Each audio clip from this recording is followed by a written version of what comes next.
Bismillahirrahmanirrahim. Assalamualaikum warahmatullahi wabarakatuh. Semoga Ananda semua dalam keadaan sehat. Baiklah, sebelum memulai pembelajaran, marilah kita membaca basmalah bersama. Bismillahirrahmanirrahim. Subtema 2, indahnya kebersamaan dalam keragaman. Berikut kompetensi dasar yang harus dicapai. Baiklah, hari ini kita akan belajar tematik pada tema 1, subtema 2, pembelajaran 1, pembelajaran 2, dan pembelajaran 3.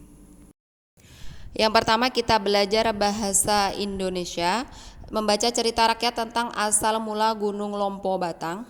Pada zaman dahulu kala, hiduplah seorang anak bernama Erang yang berusia 7 tahun. Nah, Erang ini merasa sedih karena ditinggal oleh ayah dan ibunya yang dimangsa oleh raksasa. 10 tahun kemudian, Erang kanak-kanak ini telah tumbuh dewasa, tetapi ia masih memiliki tubuh yang kuntet atau kecil. Di balik tubuhnya yang kuntet ini dia sengaja agar bisa membalas dendam kepada sang raksasa. Dan pada suatu ketika ia menyusup ke sebuah desa di mana raksasa sedang berburu manusia. Kemudian Erang berusaha mengenali kelemahan musuhnya. Tibalah kemudian malam yang ditunggu-tunggu Erang, purnama hari ke-14, raksasa datang ke desanya dan kemudian dia memakan para penduduk desa. Kemudian Erang segera melompat menghadang raksasa. Raksasa menghentikan langkahnya dan menertawakan Erang yang memiliki badan yang kecil. Dan setelah itu raksasa akhirnya memakan Erang dan Erang pun masuk ke dalam tubuh raksasa. Merasa mangsanya telah tewas, raksasa kembali melanjutkan langkahnya. Namun 10 langkah dari situ tiba-tiba tubuh raksasa itu roboh bergelimpang menimpa tanah dan raksasa mendapatkan sebuah sobekan di dalam perutnya yang mengakibatkan dia berguling dan raksasa jahat itu telah mati. Dan setelah itu Erang keluar dari tubuh raksasa dan tubuh raksasa itu terbentuklah menjadi sebuah gunung yang disebut dengan Gunung Lompo Batang yang artinya perut besar.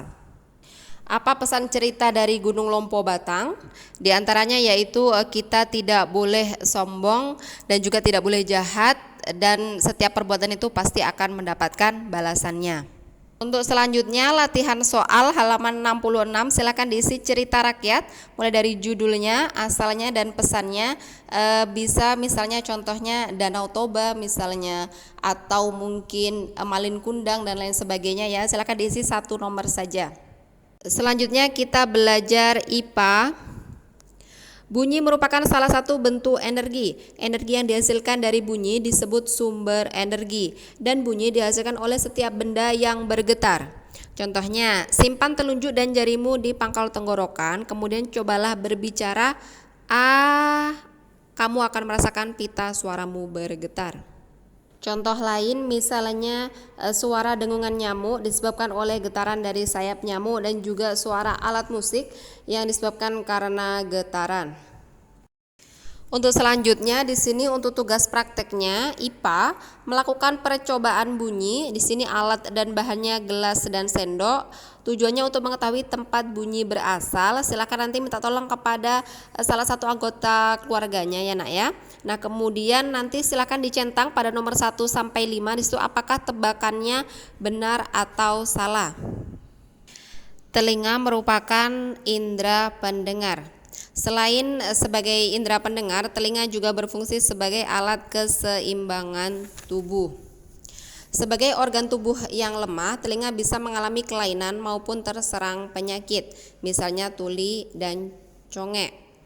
Agar telinga kita selalu sehat, kita harus selalu membersihkan telinga dengan teratur. Membersihkan telinga harus dilakukan dengan menggunakan benda yang lunak dan kapas pembersih. Nah, di sini ada beberapa bagian telinga, silakan diperhatikan di buku paketnya masing-masing.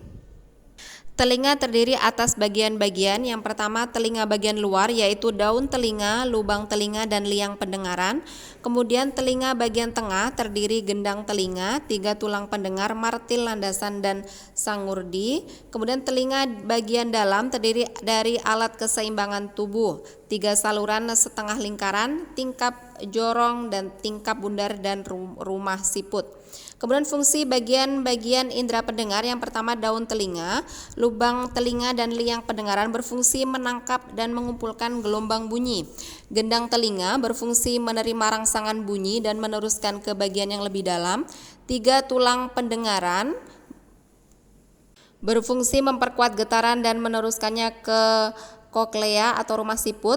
Kemudian tingkap jorong, tingkap bundar, 3 saluran setengah lingkaran dan koklea berfungsi mengubah impuls dan diteruskan ke otak. Yang terakhir, saluran Eustachius menghubungkan rongga mulut dengan telinga bagian luar. Selanjutnya kita belajar PPKN. Di sini ada contohnya, yaitu percobaan tidak akan berhasil tanpa adanya kerjasama. Jadi kerjasama itu sangat penting karena di sini kita sebagai makhluk sosial. Selanjutnya pada teks tentang kebersamaan ada di sini gang kebanggaan, ajang kreativitas warga yang membahagiakan. Nah, di sini para warga desa bergotong royong bersama, bekerja sama untuk menciptakan desa yang bersih dan indah. Toleransi adalah rasa peduli terhadap sesama dan lingkungan.